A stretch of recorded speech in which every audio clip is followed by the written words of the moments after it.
안녕하십니까. MD 미션교회 조례를 목사입니다. 오늘의 말씀은 고린도전서 15장 10절 말씀입니다. 그러나 내가 나 된 것은 하나님의 은혜로 된 것이니 내게 주신 그의 은혜가 헛되지 아니하여 내가 모든 사도보다 더 많이 수고하였으나 내가 한 것이 아니요 오직 나와 함께 하신 하나님의 은혜로다. 이 말씀을 그리스도인의 고백이라는 제목으로 함께 나누도록 하겠습니다. 여러분, 사랑의 고백을 하신 경험이 있으시죠? 아마도 결혼해서 가정을 갖고 계신 분께서는 사랑의 고백과 그 결과 지금의 가정이 이루어졌다라고 생각합니다. 물론 가정과 관계없이 연인에게 사랑 고백의 시간도 아마 있었을 것이고, 그 고백의 시간, 사랑의 고백의 시간은 아마도 인생에서 가장 행복한 시간이 아닐까라고 생각합니다. 자신의 사랑하는 마음을 직접 입으로 말하지 않고 마음속에 담아놓고 있다가 특정한 시간에 말하는 것이 사랑의 고백이지요. 이렇게 고백은 가지고 있던 생각이나 마음을 숨김없이 드러내는 것이라고 사전에서 정의를 하고 있습니다. 그런 사랑의 고백을 받는 사람은 얼마나 행복하고 가슴이 두근거리겠습니까? 물론 사랑의 고백을 받는다고 다 행복하지는 않을 수도 있겠지만 말입니다. 그런데 이 고백이라는 단어가 과연 이렇게 사랑에만 적용되는 것일까요? 고백의 한자어를 보면은 고자는 그 소우죠. 소우와 입구자 합성어로 되어 있습니다. 신에게 제사를 지낼 때 소제물을 바치고 입으로 축사를 읽는다라는 의미가 고자입니다.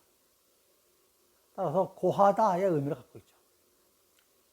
고백에 나오는 백자, 백은 엄지손가락 모양이라는 그런 설이 매우 유력합니다. 엄지손가락은 손가락 중에서 가장 커서 그 맛이라는 의미를 갖고 있죠. 하지만 본뜻은 그 백자, 여기다가 사람 인자를 더해서 맛이라는 의미의 한자어인 사람 인변의 백자, 분화해서 마지가 제사를 주관하는 신에게 아랜다라고 해서 이것 또한 아뢰다라는 의미가 되었다고 합니다. 그리고 신에게 아랠 때 마음속에 있는 것을 숨김없이 모두 밝힌다고 해서 백자가 깨끗하다, 희다라는 의미도 포함하고 있다고 합니다. 여기서 파생이 된 것이죠. 이렇게 고백은 신에게 소를 바치면서 먼저 어떤 의식을 고하고 이어서 잘못된 것을 또는 바라는 것을 솔직하게 아뢰는 것이 고백인 것입니다. 신앙 고백이라는 말은 그리스어 호모로기아, 영어로는 confession이죠. 어원적으로 호모의 동일, 균일, 함께, 그리고 로기아의 그 말, 워드, 합쳐진 단어입니다. 영어 어원적으로는 confession이 함께라는 뜻이죠. com은 함께라는 의미입니다. 뭐 컴퍼니 같이 거기다가 말하다의 의미는 패션에 합성합니다. 호모로기아의 그 동사형인 호모로게오는 말이 있습니다. 이 말은 법정에서 두 사람이 동일한 것에 대해서 함께 말하다 라는 뜻입니다. 여기에서 파생돼서 동의하다, 공언하다, 드러내어 말하다, 서약하다 라는 이런 뜻으로 사용이 된다고 합니다. 이렇게 신앙 고백이 어원적으로 함께 말하다라는 뜻을 지니는데, 그러면 누구와 무엇을 함께 말하는 것일까요? 기독교적으로는 1차적으로는 하나님과 함께 이야기하는 것입니다. 하이델베르그 요리문답 21문에서처럼 하나님께서 그의 말씀에서 우리에게 계시하신 모든 것이라고 되어 있습니다. 요약하면은 하나님께서 자신에 대하여 계시하시는 것에 대해서 하나님과 함께 말하는 것, 이것이 신앙 고백이라는 뜻이죠. 하나님과 같은 얘기, 한 마음이 되어야 되겠죠. 그것이 신앙 고백인 것입니다. 신앙 고백은 하나님께로부터 배운 것을 하나님을 향해서 함께 말씀을 나누는 것, 이라고 할 수도 있죠. 호모로게오라는 말은 성경에서 함께 말하다는 뜻 이외에도 증거하다, 증언하다, 자백하다의 의미로도 사용이 됩니다. 히브리서 13장 15절에 그러므로 우리는 예수로 말미암아 항상 찬송의 제사를 하나님께 드리자. 이는 그 이름을 증거하는, 또 어떤 성경책에는 증언하는 입술의 열매니라 라고 기록이 되어 있습니다. 요한일서 1장 9절에서 만일 우리가 우리의 죄를 자백하면 그는 미쁘시고 의로우사 우리의 죄를 사하시며 우리를 모든 불의에서 깨끗하게 하실 것이요 해서 증거하다, 증언하다, 자백하다 등의 뜻으로 사용이 되어 있습니다. 히브리서 말씀에서 찬송이 곧 고백이라는 의미가 됩니다. 말로 고백하는 것도 있고 노래로 찬송으로 고백하는 것도 있는 것이죠. 즉 하나님의 말씀을 듣고 깨달은 것을 동일한 말로 하나님께 돌려드리는 것, 그것이 고백이요 찬송인 것입니다. 말씀의 기준을 따라서 자기의 죄에 대해서 하나님과 같은 말을 하는 것, 이것이 자백이라는 것이죠. 지금부터 성경 인물들을 통해서 성경 속의 고백 내용에 대해서 알아보도록 하겠습니다. 먼저 예수님의 수제자인 베드로의 고백입니다. 성경에 수제자인 베드로는 예수님께 3번의 고백을 한 것 기록들이 있습니다. 첫 번째가 나는 죄인이로소이다. 죄인이라고 자기를 고백을 합니다. 누가복음 5장에 보면은 베드로가 예수님을 처음 만나는 장면이 나옵니다. 어부인 베드로가 밤새도록 수고하였지만 고기 한 마리 잡지 못하고 허탈가면서 다시 그물을 고치고 씻고 있을 때에 예수님께서 오셨습니다. 예수님께서는 베드로의 배에 올라서 바닷가에 모인 사람들에게 설교를 하십니다. 그리고 예수님께서 4절에서 베드로에게 깊은 데 가서 그물을 내려 고기를 잡으라 라고 말씀하시죠. 이에 베드로는 말씀에 의지하여 그물을 내렸더니 그물이 찢어질 정도로 많은 고기를 잡을 수 있었다 라고 기록되어 있습니다. 그런데 베드로가 여기서 알 수 없는 고백을 하는 거죠. 5장 8절 말씀에 시몬 베드로가 이를 보고 예수님의 무릎 아래에 엎드려 이르되 주여 나를 떠나소서 나는 죄인이로소이다 라고 하는 것입니다. 앞뒤가 좀 맞지 않은 것 같지 않습니까? 예수님이 말씀대로 순종해서 고기를 엄청나게 잡았으면 오히려 앞으로도 잘 부탁합니다. 계속 좀 알려주십시오 라고 했을 텐데 그게 아니라 주여 나를 떠나소서 라고 하는 것입니다. 베드로가 인간을 초월하는 능력의 주님을 보면서 깨달음 무엇일까요? 자신의 죄를 깨닫고 예수의 무릎 아래 엎드려 나는 죄인으로소이다 하면서 진심 어린 회개를 하는 것이죠. 여러분 생각해 보십시오. 이것은 베드로뿐만 아니라 그 자리에서 이러한 광경을 같이 본 야고보, 요한 모두 놀랐다라고 기록합니다. 여기서 놀라다에 해당하는 헬라어 땀보스, 이 말씀은 경악할 만큼 큰 놀라움을 뜻하지만 두려움이 그들을 사로잡았다. 경외의 두려움의 의미도 포함을 하고 있습니다. 잘 아시겠지만 헬라어에서 경외하다와 두려워하다는 그런 어원의 뿌리가 같은 것은 잘 알고 계실 것입니다. 이렇게 베드로의 죄에 대한 고백은 하나님의 경외에서 비롯된다는 것을 우리는 알 수 있을 것입니다. 그래서 예수님께서는 그들에게 무서워하지 말라고 하시죠. 이는 앞서 4장에서 예수님께서 여러 이적을 행하셨습니다. 베드로를 만나기 전에 여러 갈릴리 해변가에서 여러 이적을 행했는데 그때 아마 베드로는 그 이적하는 걸 그 현장에는 없었죠. 소문을 들었을 것입니다. 예수님에 대한 소문은 이미 잘 알고 있었을 것입니다. 이렇게 이적을 직접 눈으로 보고는 놀랄 수밖에 없었던 것이죠. 초월적 능력에 경외함을 갖지 않을 수가 없었을 것입니다. 이러한 예수님 앞에 엎드려서 베드로 자신은 죄인자라고 고백하는 것입니다. 부흥사 중에 무디라고 하시는 목사님이 계십니다. 회개란 꽃병 속에 넣은 주먹과 같다라고 말씀하십니다. 꽃병 속에 넣은 주먹. 꽃병은 어떻게 했죠? 병은 입구가 아주 좁죠. 그 꽃병 안에서 주먹을 움켜쥐면은 손을 뺄 수가 없겠죠. 손을 쫙 펴야 그나마 뺄 수가 있을 것입니다. 돈, 명예, 지위, 권력, 구습, 옛생활 이런 거 손을 펴서 다 내려놓아야 되는 것이죠. 잡을 수가 없는 것입니다. 잡으면 못 빠져나옵니다. 그런 것들을 고집하면 회개는 되지가 않는 것이죠. 내 주먹 안에 뭘 잡고 할 수 없음을 깨닫고 주먹을 펴서 열린 손이 될 때에 꽃병에서 벗어날 수가 있는 것을 우리는 알 수가 있습니다. 손을 펼 때 내 한계를 인정하고 주 앞에 두 손을 들 때에 문제가 해결되고 자유를 누게 된다는 사실을 기억하시기 바랍니다.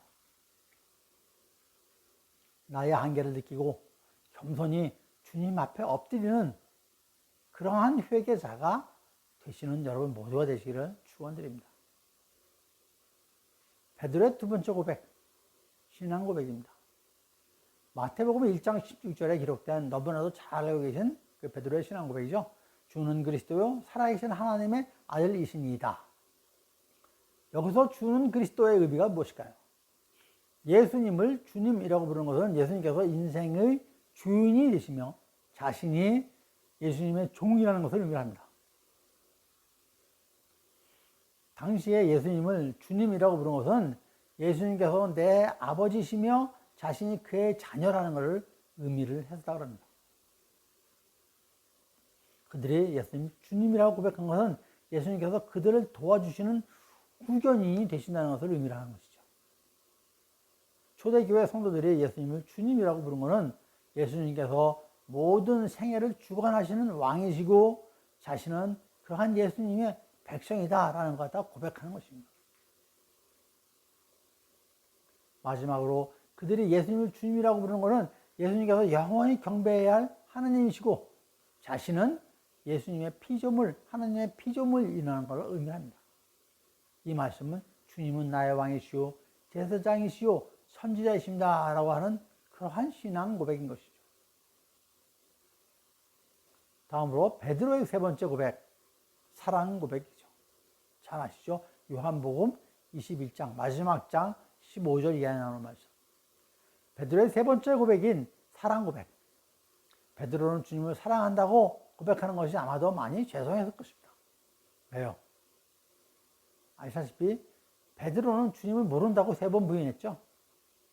21장에서 예수님께서는 내가 이 사람보다 나를 더 사랑하느냐라고 물어보시니까 베드로는 내가 주를 사랑하는 줄 주께서 아시나이다라고 고백합니다. 3번씩. 그래서 예수님께서는 베드로의 사랑 고백을 확인하시고 싶어서 3번씩이나 질문을 하신 것입니다. 왜? 그저 조금 전, 얼마 전까지만 해도 베드로는 예수님을 모른다 그랬죠. 베드로가 주님을 사랑한다고 고백했던 것은 그가 주님을 처음 만난 것입니다. 예수님께서 3번씩이나 당신을 부인한 베드로에게 3번 걸쳐서 3차례 걸쳐서 물어보십니다. 네가 나를 사랑하느냐? 그리고는 다음에 무슨 말씀하시죠? 나를 따르라 라고 하십니다. 여러분 이 상황을 좀 생각을 해보시기 바랍니다. 예수님께서 처음 갈릴리에서 베드로에게 사람을 낚는 어부가 되게 하겠다면서 나를 따르라 라고 그랬죠. 그러고서 제자가 된 후에 여러 가지 3년 반 동안 여러 가지 엄청나게 많은 일들이 있었죠. 그리고 이 마지막 장면, 요한복음 마지막 장, 복음서는 예수님께서 12제자를 택하시고 함께 하면서 제자를 훈련시키고 그런 내용들이 다 있습니다. 그럼에도 불구하고 제자들은 어떻게 했죠? 예수님께서 십자가에 못 박히실 때 그들은 모두 도망쳐서 결국 세상으로 다시 돌아갔습니다. 그런 베드로에게 예수님께서 3번에 걸쳐서 내가 나를 사랑하냐라고 물으신 다음에 오케이, 그러면 나를 따르라. 세상으로 다시 돌아간 제자들에게 나를 따르라 라고 그런 것이죠. 다시 내 제자가 돼서 나를 따르라. 내가 준 사명을 감당하라. 이제부터 이제 그런 말씀하시는 것입니다. 사랑 고백이 그냥 사랑 고백이 아닙니다. 처음 제자 삼았을 때로 다시 돌아가는 세상으로 다시 돌아갔던 제자들을 다시 자신의 제자로 삼는 것, 그런 단계가 사랑 고백인 것입니다. 베드로의 세 가지 고백에 대해서 말씀을 나눴습니다. 자, 베드로 고백 다음에 우리는 성경에 나오는 두 여인의 고백을 알아보도록 하겠습니다. 먼저 한 여인은 한나의 신앙 고백입니다. 여호와 같이 거룩하신 이가 없으시니 이는 주밖에 다른 이가 없고 우리 하나님과 같은 반석도 없으심이니이다. 이 말씀이십니다. 사무엘상 2장 2절의 말씀인데요. 한나의 그 기도 중에 일부입니다. 내용인즉 오직 하나님 한 분만이 거룩하시다라는 고백인 것입니다. 한나가 누구입니까? 한나는 엘가나의 아내였지만 자식이 없었죠. 두 번째 부인은 자식이 있었습니다. 남편으로부터 사랑을 많이 받았지만 자식이 없어가지고 그런 두 번째 부인으로부터 그 서름도 많이 당했죠. 그래서 1장 11절에 자식을 위한 소원 기도를 했습니다. 그래서 자식을 낳았죠. 그게 사무엘이죠. 하나님께서는 기도에 응답하셔서 사무엘을 주셨던 것입니다. 본문은 자기가 소원한 대로 사무엘을 하나님께 바친 후에 드린 한나의 기도요, 한나의 신앙 고백인 것입니다. 그런데 이 고백 내용을 보면은 아들을 주셔서, 기도에 응답하셔서 아들을 주셔서 감사합니다라는 고백이 아니라 아들의 출생에 대한 그러한 기쁨의 고백보다도 구원에 대한 고백입니다. 구원에 대하여 즐거워하고 기뻐하고 있는 것이죠. 2장 1절 말씀에서 내 마음이 여호와로 말미암아 즐거워하며 내 뿔이 여호와로 말미암아 높아졌으며 내 입술이 내 원수를 향하여 크게 열렸으니 이는 내가 주의 구원으로 말미암아 기뻐함이니이다 라고 말씀하십니다. 구원보다 더 큰 기쁨과 즐거움이 있겠습니까? 한나는 출산하지 못하던 그런 자신에게 아들을 주신 그런 기쁨보다 자신에게 구원을 주시는 것 갖다가 더 즐겁고 기뻐하는 것이죠. 또한 한나는 인간의 생사 화복을 주관하시는 분은 하나님이시라고 합니다. 6절부터 7절 말씀인데요. 여호와는 죽이시기도 하시고 살리시기도 하며 수월에 내려가게 하시고 거기에서 올리기도 하시던도다. 여호와는 가난하게도 하시고 부하게도 하시며 낮추기도 하시고 높이기도 하시는도다.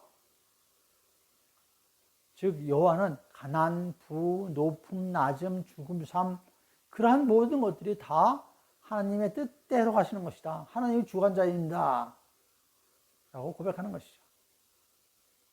모든 생사화복 모두가 하나님의 손에 달렸다라는 고백인 것입니다. 여러분, 우리의 모든 것이 오직 하나님의 뜻에 달려있음을 잊지 마시기 바랍니다. 내 운명이라고 내 마음대로, 내 생명이라고 내 마음대로 할 수 있는 것이 아닙니다. 내 운명이 내 뜻, 내 의지, 내 노력으로 할 수 있는 것들이 아닙니다. 내가 열심히 살고 땀 흘리면 성공하고 잘 될 것이라고 생각하십니까?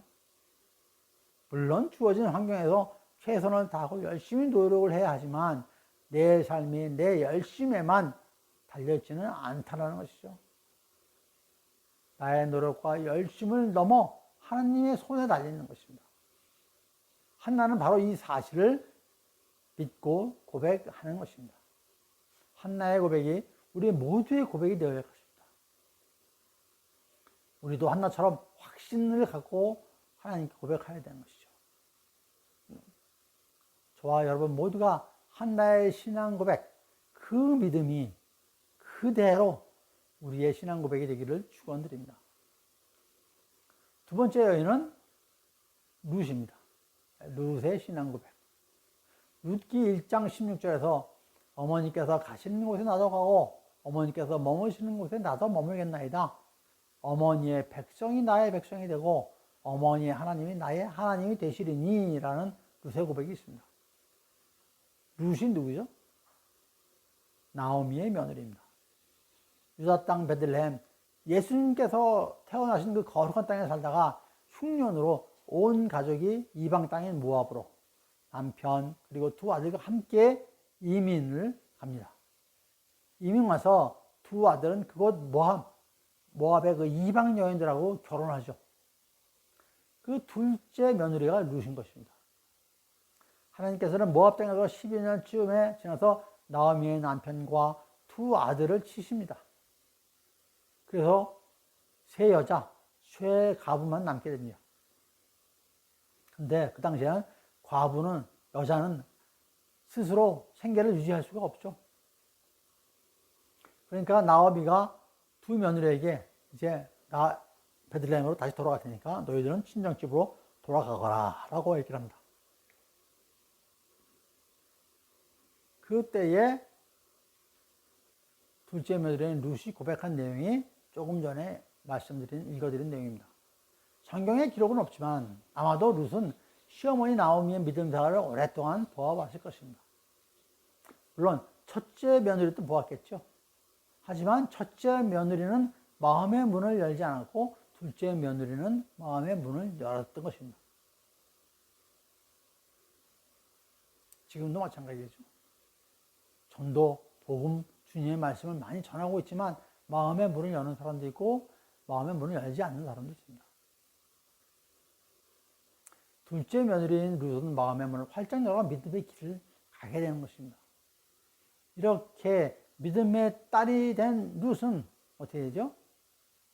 다윗의 할아버지 주인 오벳을 낳아서 예수님의 계보로 있는 아주 큰 축복을 받게 됩니다. 이방 여인이 말입니다. 자, 그 다음에는 이제 세 번째로 바울의 고백 이야기입니다. 사도 바울은 신약 성경에서 13권이나 되는 그런 자신의 서신서를 통해서 많은 신앙 고백을 했습니다. 그 많은 신앙 고백 중에서 몇 가지만 오늘 말씀 나누도록 하겠습니다. 바울의 신앙 고백 중에서 첫째, 자신을 죄인 중에서 괴수라고 고백을 하죠. 미쁘다 모든 사람이 받을 만한 이 말이여 그리스도 예수께서 죄인을 구원하시려고 세상에 임하셨다 하였도다. 죄인 중에 내가 괴수니라. 이 말씀은 디모데전서 1장 15절에 있는 사도 바울의 고백입니다. 바울의 이 고백은 신앙생활을 하면서 내가 죄인임을 고백하고 무력함을 고백하는 것입니다. 아까 그 한나의 고백하고 같은 맥락이 아닌가라고 생각합니다. 이 말씀에는 두 가지 내용이 있습니다. 바울 자신이 죄인보다 더한 괴수라는 고백과 또한 그럼에도 불구하고 예수님께서 그러한 자신을 구원하여 주셨다라는 고백입니다. 인간은 자신이 죄인이고 무력하다는 것을 알 때에 한순간도 하나님께서 떠나서는 살 수 없다는 것도 알게 됩니다. 우리는 겸손하게 자기를 스스로를 볼 수 있는 영적인 눈이 열려야 합니다. 즉 참 그리스도인의 출발은 내가 하나님 앞에서 죄인이라는 것을 고백하는 데부터 출발하는 것입니다. 날마다 나의 죄의 문제를 볼 수 있어야 하는 것이죠. 날마다 거울을 보듯이 날마다 내 속에 있는 죄의 문제를 들여다볼 줄 알아야 됩니다. 우리는 교만하지 말아야 합니다. 우리는 죄인이었고 가장 작은 자였습니다. 그리고 지금도 작은 자입니다. 고린도전서 15장 8절과 9절에서 맨 나중에 만삭되지 못하여 난 자 같은 내게도 보이셨느니라. 나는 사도 중에 가장 작은 자라. 나는 교회를 박해하였으므로 사도라 칭한 박해를 감당하지 못할 자니라 라고 고백하죠. 저와 여러분이 믿는 자 중에서 가장 작은 자입니다. 내 믿음이 큰 믿음이 아닙니다. 아니신가요? 나는 3대째 모태신앙이고 교회를 박해한 적이 없다라고 말씀하시나요? 스스로 그리스도임을 항상 고백하시나요? 하나님께 영광 돌리는 삶을 살고 계셨나요?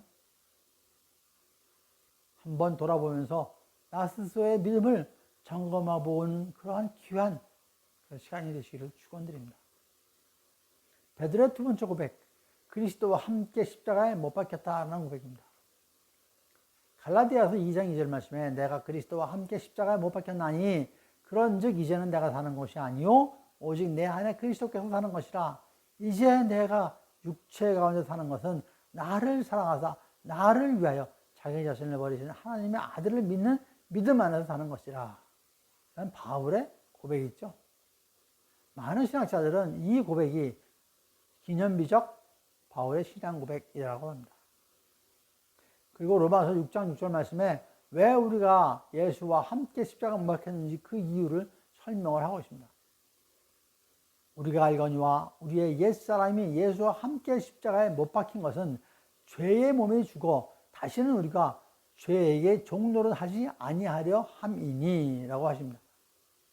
또한 갈라디아서 5장 24절에서도 그리스도 예수의 사람들은 육체와 함께 그의 정욕과 탐심을 십자가에 못 박았느니 라고 하십니다.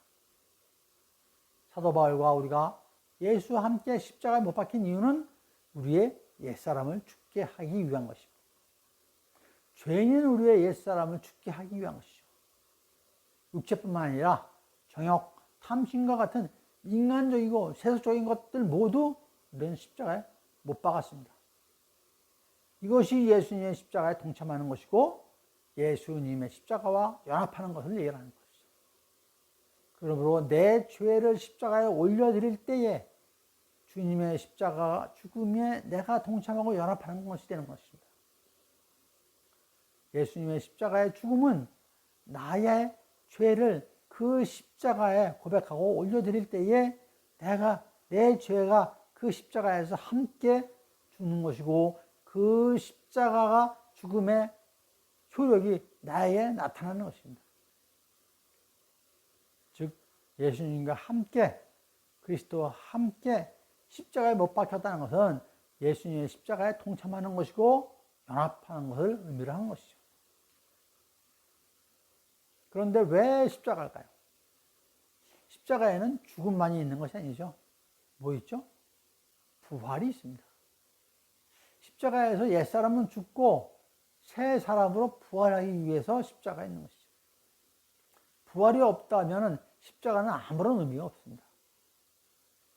여기서 더 나아가 사도 바울은 고린도전서 15장 32절에서 고백하기를 형제들아 내가 그리스도 예수 우리 주 안에서 가진 바 너희에 대한 나의 자랑을 두고 단언하노니 나는 날마다 죽노라 라고 하십니다.